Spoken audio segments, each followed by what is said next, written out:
नमस्कार। तो अभी-अभी अपने लेक्चर लेके मैं लौटा, तुरंत रूम पे तो पता लगा कि प्राइम मिनिस्टर अपना एड्रेस करने वाले हैं रात को 8 बजे। अभी जस्ट कंक्लूड हुई हैं डीजीएमओ लेवल की टॉक्स।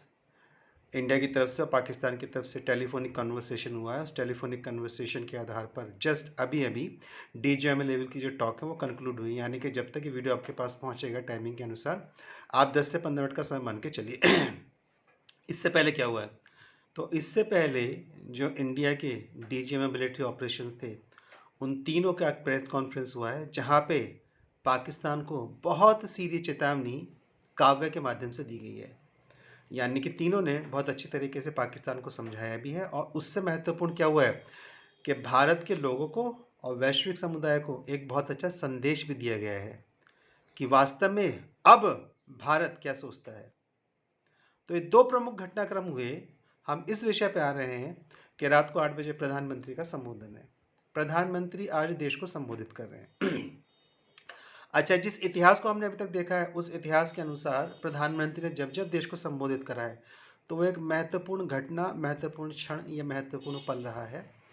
और ये अब तक का संभवतः विमुद्रीकरण, डिमोनेटाइजेशन, साधारण भाषा में नोटबंदी के बाद मैं मानता हूँ कि अब तक का सबसे महत्वपूर्ण क्षण ही अपने आप में होगा, क्योंकि वह भी एक आर्थिक स्थिति थी और आर्थिक स्थिति किसी देश के लिए सबसे महत्वपूर्ण घटक, कारक, फैक्टर या रीजंस होती है कॉज एंड इफेक्ट रिलेशनशिप में। तो प्रधानमंत्री देश को संबोधित करेंगे तो वो देश से क्या कहेंगे? तो वो देश से राजनीतिक बात आज करेंगे। देखिए, मिलिट्री ऑपरेशंस की लेवल की बातचीत हो चुकी है। तीनों डीजीएमओ ने देश को संबोधित कर दिया है, 2 बार कर दिया है।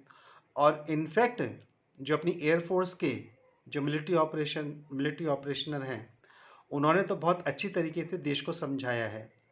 अब अंततः संदेश राजनीति की ओर से आना है और इस देश में, इस पूरे विश्व में, इस वैश्विक पटल पे जो इस समय सबसे बड़ा राजनेता है, वह भारत का प्रधानमंत्री है। नरेंद्र मोदी दूसरे नंबर पे आते हैं। तो भारत का प्रधानमंत्री आज रात देश को संबोधित करेगा।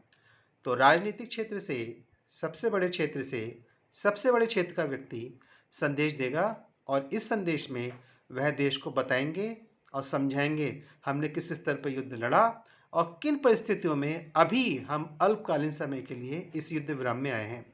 तो आज राजनीतिक चर्चा परिचर्चा में देश को प्रधानमंत्री यही संबोधित करने वाले हैं। मिलता हूँ उनके संबोधन के बाद।